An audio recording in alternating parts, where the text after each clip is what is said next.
وَأَمَّا مَنْ خَافَ مَقَامَ رَبِّهِ وَنَهَى النَّفْسَ عَنِ الْهَوَىٰ فَإِنَّ الْجَنَّةَ هِيَ الْمَأْوَىٰ۔ جنت جانے کے لیے آپ کو خواہشات نفس سے رکنا پڑے گا۔ جو ڈرا اپنے رب کے سامنے کھڑے ہونے سے اور اس نے اپنے آپ کو روک لیا خواہشات نفس سے، اس کا ٹھکانہ جو ہے جنت ہے۔ اعوذ باللہ من الشیطان الرجیم، بسم اللہ الرحمن الرحیم۔ اللہم صلی علی سیدنا محمد معدن الجود والکرم وآلہ وسلم۔ سامعین و ناظرین اکرام، السلام علیکم ورحمۃ اللہ وبرکاتہ۔ آج کا ہمارا موضوع یہ ہے کہ ہم مسلمان سے مومن کیسے بن سکتے ہیں۔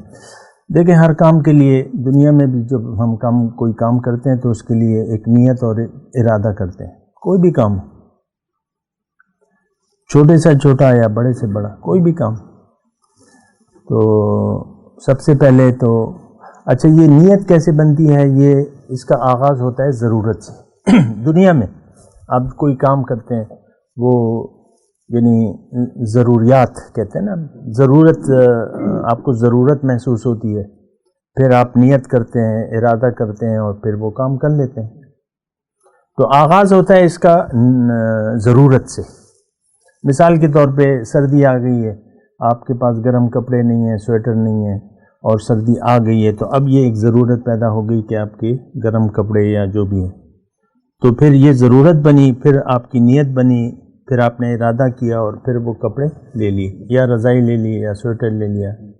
تو یہ اس طریقے سے ہوتا ہے۔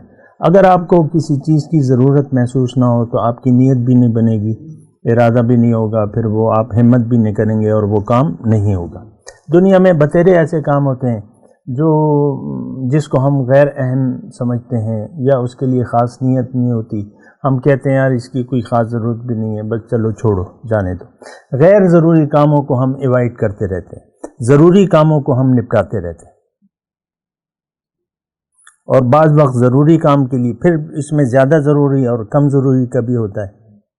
مطلب آپ کا آفس میں میٹنگ ہے باس کے ساتھ مثال کے طور پہ، اور بچے جو ہیں اسکول چھوڑنا ہے، تو اب پھر آپ یعنی یہ امکان ہو سکتا ہے کہ ایک دن کی آپ چھٹی کر لیں اگر میٹنگ بہت زیادہ ضروری ہے اور بچے ابھی تیار نہیں ہیں، تو آپ بچوں کو چھوڑ دیں گے اور میٹنگ اٹینڈ کرنے چلے جائیں گے، کیونکہ اس کا تعلق آپ کی نوکری سے ہے یا جو بھی ہے۔ ضروری اور پھر ضروری میں درجات ہوتے ہیں۔ آپ ضروری کام پہلے کرنا چاہتے ہیں، یہ ایک عام مطلب بات ہے۔ بہرحال میں اپنے موضوع کی طرف آتا ہوں۔ دیکھیں، مومن بننے کا جہاں تک تعلق ہے تو ہم مومن بن نہیں سکتے جب تک ہم اس کی ضرورت محسوس نہ کریں۔ ہم اس لیے مومن نہیں ہیں کہ ہمیں اس کی ضرورت نہیں معلوم ہوتی، ایک بات، یعنی اب یہ تو ایک کسی سائل نے سوال کیا ہے کہ بھئی مومن سے مومن، تو اس کو اب ضرورت محسوس ہوئی کہ تو یہ سوال ہو گیا، ورنہ تو یہ سوال کیا بھی نہیں جاتا، عام طور پہ یہ سوال کیا بھی نہیں جاتا کہ بھئی، تو یہ ایک مسئلہ ہے کہ ضرورت، دین کو ہم نے چھوڑ دیا ہے، قرآن کو چھوڑ دیا ہے، کیونکہ ہمیں قرآن کی کوئی ضرورت نہیں محسوس ہو رہی اس وقت۔ حضور صلی اللہ علیہ وسلم کے ساتھ ہمارا کوئی خاص تعلق نہیں ہے، کیونکہ ہمیں اس کی ضرورت محسوس ہی نہیں ہو رہی۔ اللہ کے ساتھ ہمارا کوئی خاص رابطہ نہیں ہے، کیونکہ ہمیں اس کی ضرورت بھی محسوس نہیں ہو رہی۔ جنت کے لیے ہم کوشش بھی نہیں کر رہے، کیونکہ اس کی ہمیں ضرورت ہی، اس پہ ہمیں یقینی نہیں ہے۔ جنت، دوزخ سے بچنے کی کوشش نہیں کر رہے، کیونکہ ہمیں یقینی نہیں ہے۔ بلکہ آج کل معاملہ تو الٹا ہے کہ جنت دوزخ میں جانے کی کوشش میں ہم، کیونکہ اس پہ تو ہمارا یقین نہیں ہے۔ دوزخ میں جانے کا آسان طریقہ کیا ہے کہ آپ اپنی خواہشات نفس کے مطابق زندگی گزاریں، آپ سیدھے دوزخ میں چلے جائیں گے۔ اپنی مرضی سے زندگی یہ میں قرآن کی بات بتا رہا ہوں، اپنی مرضی سے زندگی گزارنا شروع کر دیں، کسی کو رہنما نہ بنائیں، نبی کی بات نہ سنیں، اللہ کی بات نہ سنیں، دین کی کوئی خاص یعنی آپ کی نظر میں کوئی اہمیت نہیں ہے، بس آپ سیدھا دوزخ میں جائیں گے، انشاءاللہ ضرور جائیں گے۔ یہ بات میں کہہ دوں آپ کو، چاہے آپ نے کلمہ زبانی طور پہ کلمہ پڑھا ہو، چاہے آپ نماز روزہ آپ کی تو یقینی نہیں ہے۔ یہ ہماری آج کل کی جو نماز روزہ ہے نا، اس کی ہم نماز کے مقصد سے غافل ہیں، اصل بات یہ ہے۔ تو اس کے لیے جو نماز کے مقصد سے غافل ہے، اس کے لیے تو سورہ ماؤن میں دوزخ کی وعید ہے فویل للمصلین الذین هم عن صلاتهم ساہون ہے کہ تباہی ہے، بربادی ہے ان لوگوں کے لیے، ان نمازیوں کے لیے جو اپنے نماز کے مقصد سے غافل ہیں۔ بہرحال تو دیکھیں ضرورت اب یہ ضرورت اگر ہمیں محسوس نہیں بھی ہو رہی تب بھی ہمارے پاس عقل ہے کہ ہم سوچنا شروع کر دیں عقل سے کہ کل کیا ہوگا، اپنے وجود پر غور کریں، اس دنیا کی تخلیق میں غور کریں، اپنا آپ جب دنیا میں نہیں تھے اب آ گئے، پھر کل پھر چلے جائیں گے، آپ اس پر غور کریں، یہ جو مدت آپ مہلت گزار رہے ہیں اس پہ آپ غور کریں کہ یعنی مجھے پیدا کس نے فرمایا ہے مجھے یہ مہلت کس نے دی ہے اور کیوں دی ہے، اس پہ آپ غور کریں۔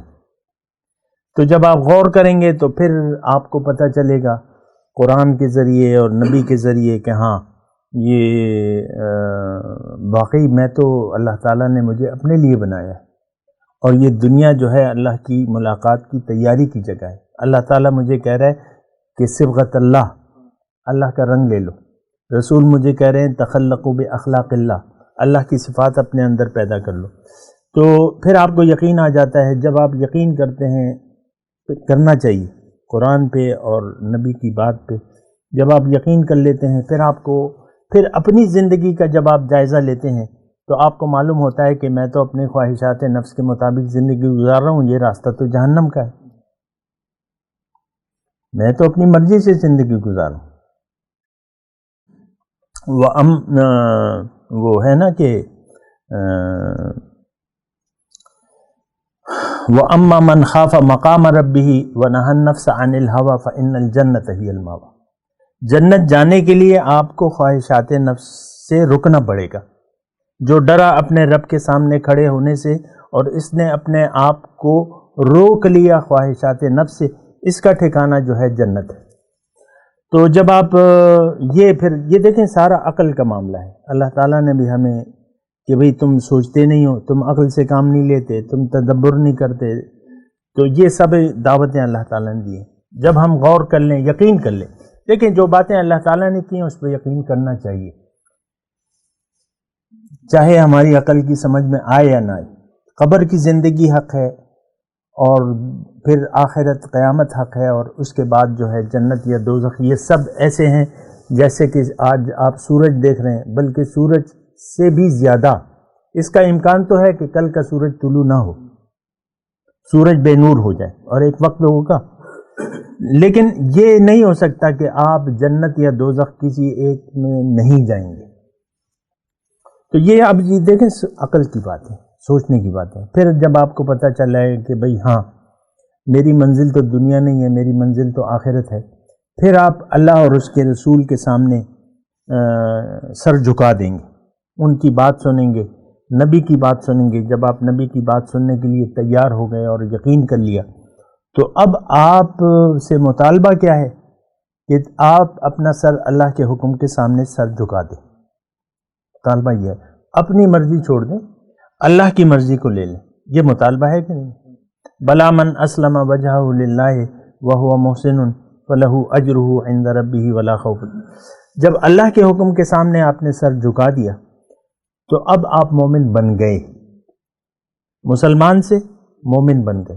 یہ آج کا اسلام، یہ بات بھی میں آپ کو کہہ دوں کہ اس کی کوئی حقیقت نہیں ہے۔ آج جس طریقے سے جو ہماری حالت ہے نا، یا جو بھی ہیں، جو حالت، ہم مومن نہیں ہیں، مسلمان ہے، اس کا یعنی صرف فائدہ ہمیں دنیا میں ہے۔ دنیا میں یہ ہے کہ شناختی کارڈ میں آپ کا نام مسلمان لکھا جائے گا، اور آپ کے پیچھے جلوس نہیں نکالے گا کوئی، آپ کے گھر کو نہیں، آپ کو شہید کوئی نہیں کرے گا۔ قادیانیوں کو آپ شہید کرتے ہیں نا، مارتے ہیں، شہید کیا وہ مارتے ہیں اس کو، تو کیوں کہ آپ اسے مسلمان نہیں مانتے، مرتد مانتے ہیں، تو اس کو مار دیتے ہیں۔ تو اب آپ یعنی آپ کا مال و جان محفوظ ہو گیا زبان سے اگر کلمہ، لیکن یہ کلمہ صرف روایتی ہے، ہم نے کلمے کے مطلب پر نہ سوچا ہے، نہ سمجھا ہے، نہ سوچنا چاہتے ہیں، اور اگر سمجھ بھی گئے تو عمل بھی نہیں کرنا چاہتے۔ یہ بھی میں آپ کو بتا دوں، اگر کوئی کسی کو سمجھا بھی دو نا تو وہ کہے گا نہیں یار میرا یہ اپنا پرانا طریقہ ٹھیک ہے، بس یہ مجھے کہا کہ کہتے ہیں لوگ بات یار یہ تو نئی بات ہے، ہم تو پرانے مسلمان ہیں، زمانگ زڑا عقیدہ تھا، بس ہمارا بس چھوڑ دو، ہمارا پیچھا مت کرو۔ بہرحال تو دیکھیں یہ مسلمان سے مومن آپ ایسے بنیں گے کہ عقل سے کام لیں، سوچیں سمجھیں، اللہ کی بات پہ یقین کر لیں، اللہ کی ملاقات یقین کر لیں کہ اللہ کا وعدہ سچا ہے۔